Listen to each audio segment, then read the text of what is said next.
Այսօր բազմաթիվ մայրեր անհանգիստ են իրենց համար, իրենց զավակների համար։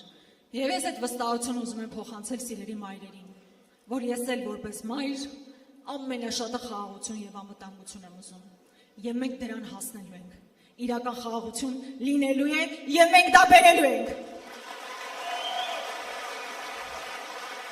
Շնորհակալ եմ։ Տղաս պատրաստ ես, չէ՞, մի քիչ էլ հանդուրժել իմ բացակայությունը։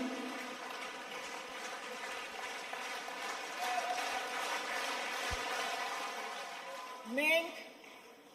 ձեզ խոստանում ենք իրական խաղաղություն, իրական անվտանգություն, հզոր բանակով, արժանապատիվ դիվանագիտությամբ։ Դա ամենակարևոր բանն է, որ այսօր յուրաքանչյուր մայր ուզում է ապրել մի երկրում, որտեղ անվտանգ է, որտեղ խաղաղ է։ Եվ մենք այդ իրական խաղաղությունը բերելու ենք ինչպես սահմաններին, այնպես էլ մեր սահմաններից ներս։ Մենք պարտավոր ենք դա անել, պարտավոր ենք կառուցել մի երկիր, որն անվտանգ է, մրցունակ է, ժամանակակից եւ իհարկե արժանապատիվ։